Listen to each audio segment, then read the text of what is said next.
nakita mo si Trixie Engano sa kwartong to, kinaumagahan ng birthday ni Ino de Leon? Nung umaga, nakita ko yung babae.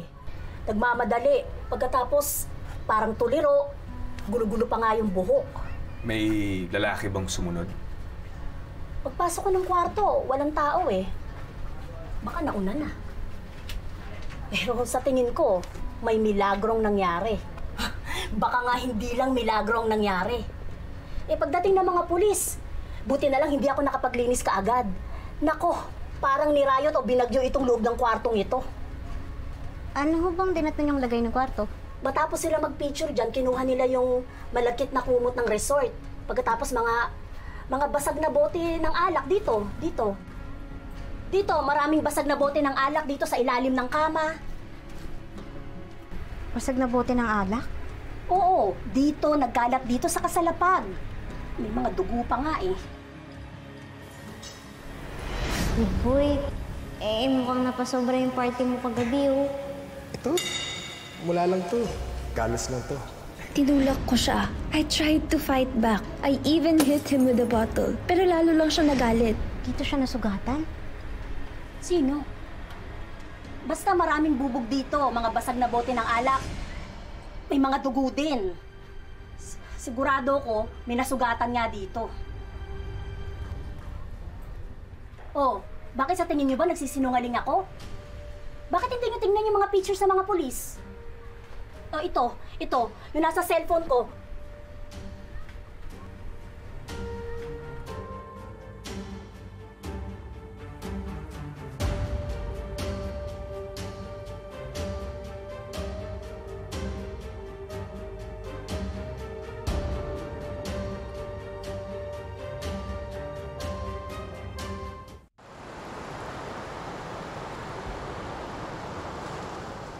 Alam mo, Lilet, magaan ang loob sa'yo ni Ino. Kaya nga ikaw ang gusto niya maging co-counsel eh. Tanungin mo na kaya siya. Tatanggapin mo yung case. Dapat tama ang counter affidavit ni Ino. At kung hindi, alam mo na yung mangyayari. Dapat magsabi ng totoo si Ino sa akin. Ayoko naman padalos-dalos sa desisyon ko eh. Hirap ng sitwasyon mo. Alam ko hindi dahil kapatid mo lang si Trixie kaya ka nahihirapan. Pero dahil alam mo kung saan ka man pumanig, dapat yun ang tama. Dapat yun ang totoo. Hindi ko na nga alam kung ano yung totoo.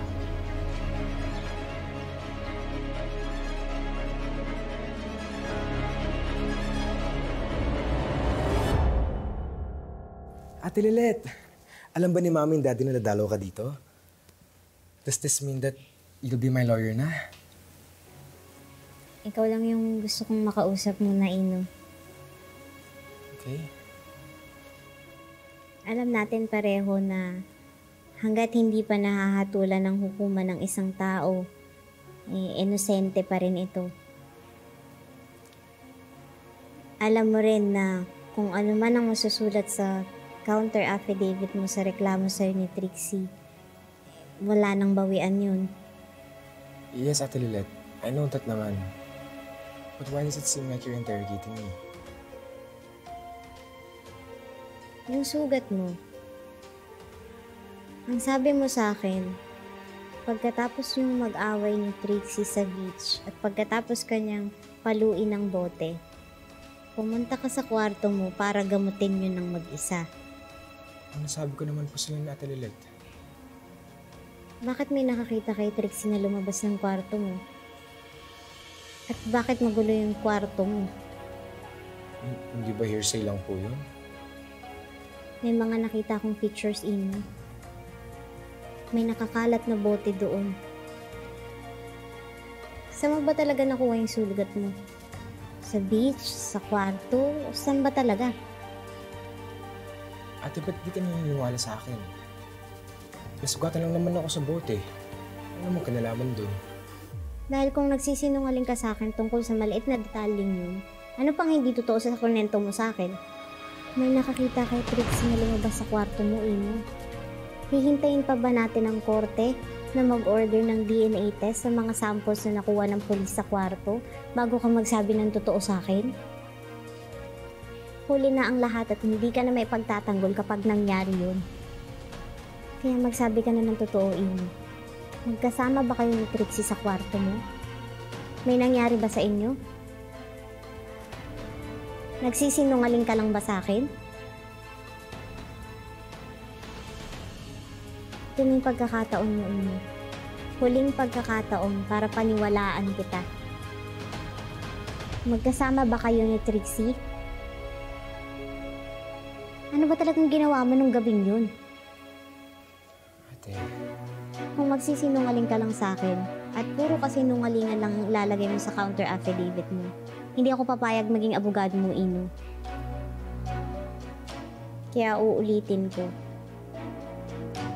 Magkasama ba kayo ni Trixie sa loob ng kwarto?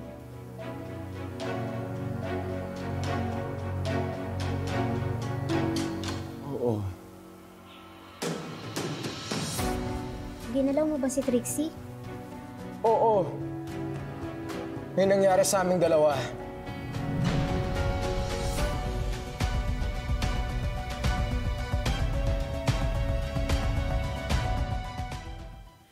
Ibig sabihin, No, ate.